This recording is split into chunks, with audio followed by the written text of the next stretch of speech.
नमो नमः पिलामाने शुभमस्तु सर्वेषां पिलामाने तुमे माने मोर ए जो अष्टम श्रेणी संस्कृत सौरभमरु छड़ा जाउथिबा समस्त गद्य गुड़िक मन देकी देखुच तेणु मते बहुत खुशी लगुची କରିବାକୁ आग्रह भी लगुची जे पिलामाने पढुचंती देखुचंती तेणु मते आग्रह लगुची करिवा पई पिलामाने जदि जो माने नुआ देखुच निश्चित भाव में चैनल टी को सब्सक्राइब कर दियो जहाँ द्वारा आउ टिके मते खुशी लागिबो पढ़ेवा पई पिला माने आज आमे ए पीरियड रे पढ़िबा पूर्व पीरियड रे पढ़थिबा गंधमादन एई विषयटीर अभ्यास आज आमे आलोचना करिबा पिला माने निश्चित भाव में तुमे माने विषयटी को पढ़ीच भल भाव में तार ओडिया भी लिखि सारच खाता रे एबे प्रश्नोत्तर करिबा पई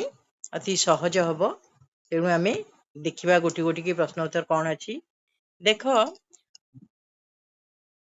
एकेन पदेन उत्तरम लिखत एकेन पदेन गोटिए पदरे उत्तर लेख उत्तर गुड़िक मध्य पिला माने एठी देई देइछि हला उत्तर गुड़िक एठी देई देइछि आमे केवल बाछिकी लिखिबा ताले करे अछि गंधमर्दनम परिमलगिरी हि इति कह लिखितवान बुझी पाछ पिला माने क्वेश्चन गंधमर्दन को परिमलगिरी बोली किए लिखिथिले उत्तर हैला ह्वेंसांग हैला ह्वेंसांग जे कि चीन रो परिव्राजक थिले सिए गंधमर्दन रो अन्य एक नाम लिखिथिले कोन परिमलगिरी ख देख भक्त्याः देवाय किम अर्पयन्ति भक्ताः देवाय पुष्पार्घ्यम अर्पयन्ति बुझ पालो पुष्पार्घ्यम फूल और अर्घ्य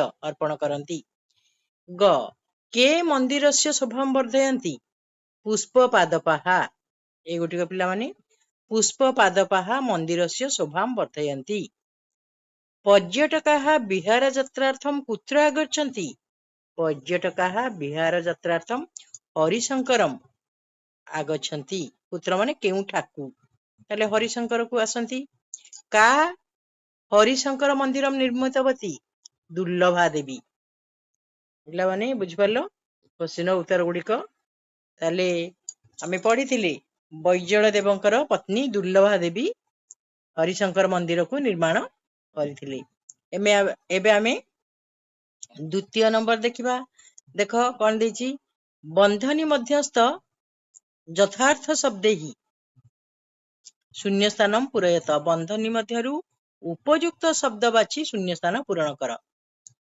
देख अत्र करे देछि अत्र नाना विधाः पशुपक्षिणः पिला माने कोन हबो निवसंती कारण पशुपक्षिणः देछि बहुवचन सेमति ख डैश उभयतः प्राकृतिक शोभा रमणीया उभयतः पिला माने एटा होछि गोटे अव्यय पद या जगे द्वितीय विभक्ति हुए तेणु हबो मार्गम उभयतः प्राकृतिक शोभा मनोहरणीया तापरे देख ग दृश्यम अतीव कोन हबो मनोहरम दृश्यम अतीव मनोहरम भवति दृश्यम क्लीबलिंग अछि तेणु मनोहरम हबो डैश पुष्पार्घ्यम समर्पयन्ति तस्मै तस्मै पुष्पार्घ्यम समर्पयन्ति तांकु पुष्प और अर्घ्य समर्पण करन्ति डैश देवम प्रणमन्ति भक्त्या भक्तिर सहित देवता को प्रणाम करन्ति बुझ पालो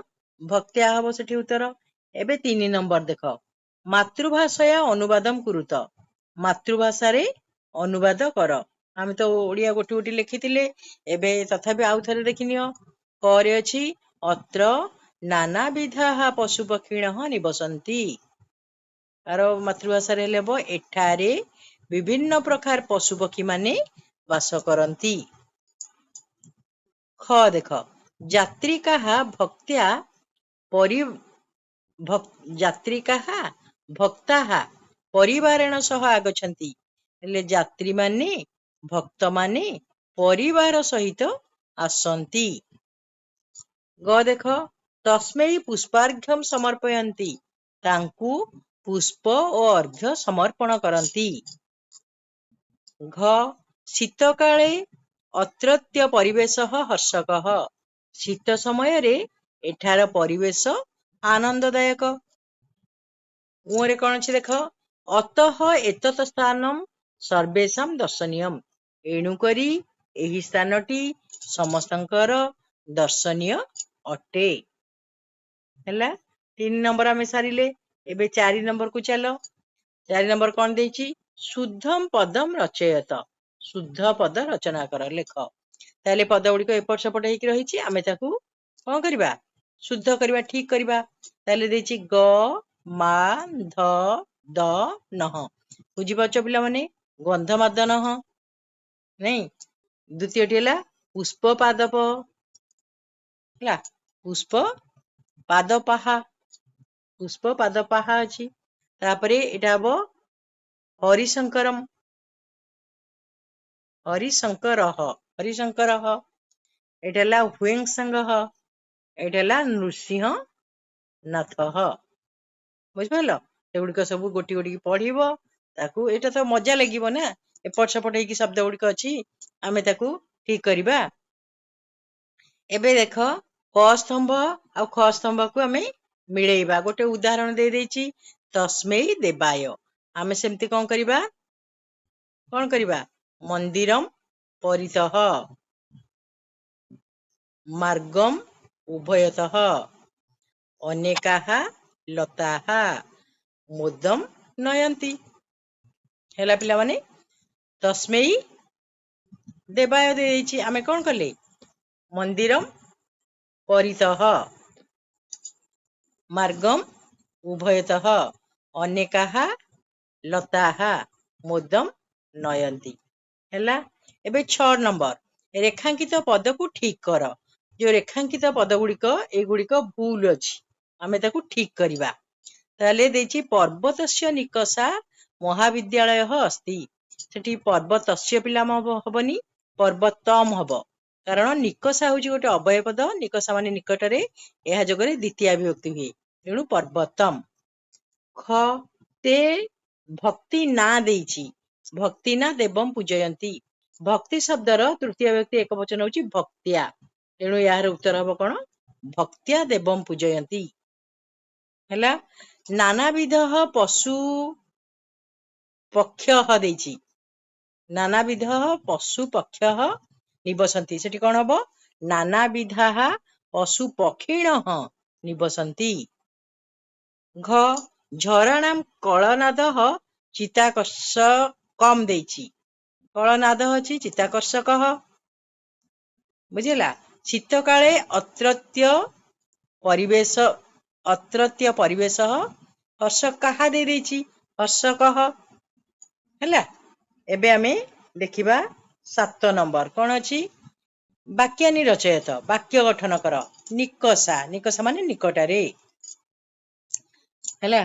ताले विद्यालयम निकषा बटवृक्षः अस्ति। निकषा माने निकटरे।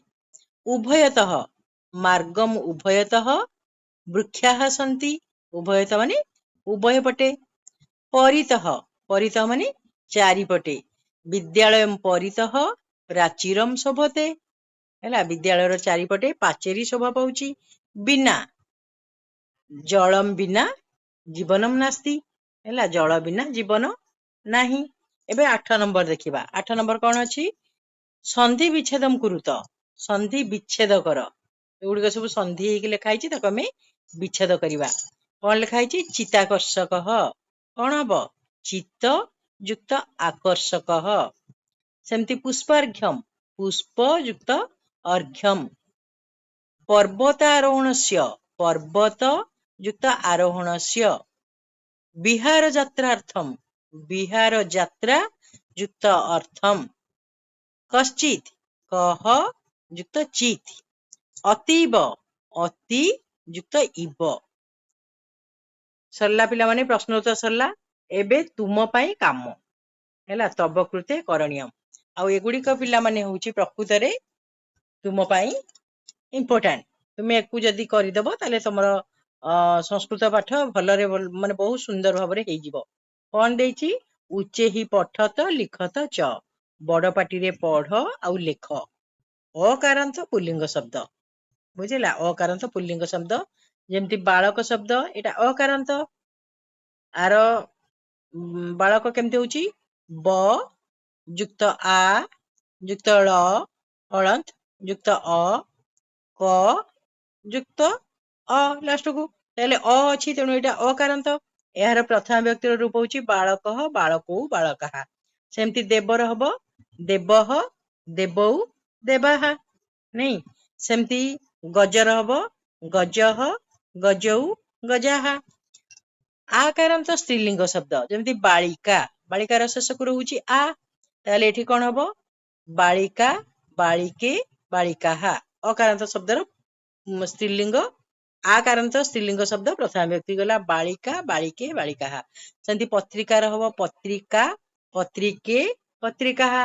ମୁଦ୍ରିକାର ହବ ମୁଦ୍ରିକା, ମୁଦ୍ରିକେ, ମୁଦ୍ରିକାହା। ଇକାରାନ୍ତ ଦୀର୍ଘ ଇକାରାନ୍ତ ସ୍ତ୍ରୀଲିଙ୍ଗ ଶବ୍ଦ କେମିତି ହଉଛି ଦେଖ? ନଦୀର, ନଦୀ ବୁଝିପାରୁଛ ତ? ନ ହଳନ୍ତ ଅ, ଦ ହଳନ୍ତ ଯୁକ୍ତ କଣ? ଦୀର୍ଘ ଇ। ତାହେଲେ ନଦୀ ଶବ୍ଦର ପ୍ରଥମ ବ୍ୟକ୍ତି ହେଲା ନଦୀ, ନଦ୍ୟୌ, ନଦ୍ୟଃ। ଦେବୀ ଶବ୍ଦର ହବ ଦେବୀ, ଦେବ୍ୟୌ, ଦେବ୍ୟଃ। ଭବତୀ ହେଲା ଭବତୀ, ଭବତ୍ୟୌ, ଭବତ୍ୟଃ। ସେମିତି ଅକାରାନ୍ତ ନପୁଂସକ ଲିଙ୍ଗ ବା କ୍ଲିବଲିଙ୍ଗ ଯାହାକୁ କହନ୍ତି। ଫଳ, ଫଳ ରହୁଛି ଫଳମ୍, ଫଳେ, ଫଳାନି। ଜଳର ହବ ଜଳମ୍, ଜଳେ, ଜଳାନି। ପତ୍ରର ହବ ପତ୍ରମ୍, ପତ୍ରେ, ପତ୍ରାଣୀ। ହେଲା, ଏବେ ଦ୍ୱିତୀୟ ବିଭକ୍ତି ଦେଖିବା। ଅକାରାନ୍ତ ଶବ୍ଦ ପୁଲ୍ଲିଙ୍ଗର ବାଳକ ଶବ୍ଦର ଦ୍ୱିତୀୟ ବିଭକ୍ତି କେମିତି ହଉଛି ଦେଖ? ଦ୍ୱିତୀୟ ବିଭକ୍ତି ହେଲା ଏକ ବଚନରେ ବାଳକମ୍, ଦୁଇ ବଚନରେ ବାଳକଉ, ବହୁ ବଚନରେ ବାଳକାନ୍। ନାଇଁ, ବାଳକମ୍, ବାଳକଉ, ବାଳକାନ୍। ସେମିତି ଦେବମ୍, ଦେବୌ, ଦେବାନ୍। ଗଜମ୍, ଗଜୌ, ଗଜାନ୍। ଆକାରାନ୍ତ ସ୍ତ୍ରୀଲିଙ୍ଗ ଶବ୍ଦ ବାଳିକା, ବାଳିକାର ଦ୍ୱିତୀୟ ବିଭକ୍ତି ହଉଛି ବାଳିକାମ୍, ବାଳିକେ, ବାଳିକାହା। ତାହେଲେ ପତ୍ରିକାର ହବ ପତ୍ରିକାମ୍, ପତ୍ରିକେ, ପତ୍ରିକାହା। ମୁଦ୍ରିକାର ହବ ମୁଦ୍ରିକାମ୍, ମୁଦ୍ରିକେ, ମୁଦ୍ରିକାହା। ଦୀର୍ଘଈକାରାନ୍ତ ନଦୀ ଶବ୍ଦ, ତାର ଦ୍ୱିତୀୟ ବିଭକ୍ତି ହଉଛି ନଦୀମ୍, ନଦ୍ୟୌ, ନଦୀହି। ତାହେଲେ ଦେବୀ ଶବ୍ଦର ହବ ଦେବୀମ୍, ଦେବ୍ୟୌ, ଦେବୀହି। ଭବତୀ ଶବ୍ଦର ହବ ଭବତୀମ୍, ଭବତ୍ୟୌ, ଭବତୀହି। ଅକାରାନ୍ତ ନପୁଂସକ ଲିଙ୍ଗର ଦ୍ୱିତୀୟ ବିଭକ୍ତି କେମିତି ହଉଛି ଦେଖ? ତାର ପ୍ରଥମ ବ୍ୟକ୍ତି ବି ହଉଥିଲା ଫଳମ୍, ଫଳେ, ଫଳାନି। ଦ୍ୱିତୀୟ ବ୍ୟକ୍ତି ବି ହଉଛି ଫଳମ୍, ଫଳେ, ଫଳାନି। ସେମିତି ଜଳର ହବ ଜଳମ୍, ଜଳେ, ଜଳାନି। ପତ୍ରର ହବ ପତ୍ରମ୍, ପତ୍ରେ, ପତ୍ରାଣୀ। ଏବେ ତୃତୀୟ ବିଭକ୍ତି ଦେଖିବା। ବାଳକ ଶବ୍ଦର ତୃତୀୟ ବିଭକ୍ତି ହଉଛି ବାଳକେନ, ବାଳକାଭ୍ୟାମ୍, ବାଳକହି। ସେମିତି ଦେବର ହବ ଦେବେନ, ଦେବାଭ୍ୟାମ୍, ଦେବେହି। ଗଜର ହେଲା ଗଜେନ, ଗଜାଭ୍ୟାମ୍, ଗଜେହି। ହେଲା, ଆକାରାନ୍ତ ସ୍ତ୍ରୀଲିଙ୍ଗ ଶବ୍ଦ ବାଳିକା, ବାଳିକୟା, ବାଳିକାଭ୍ୟାମ୍, ବାଳିକାଭିଃ। ସେମିତି ପତ୍ରିକାର ହବ ପତ୍ରିକୟା, ପତ୍ରିକାଭ୍ୟାମ୍, ପତ୍ରିକାଭିଃ। ମୁଦ୍ରିକାର ହବ ମୁଦ୍ରିକୟା, ମୁଦ୍ରିକାଭ୍ୟାମ୍, ମୁଦ୍ରିକାଭିଃ।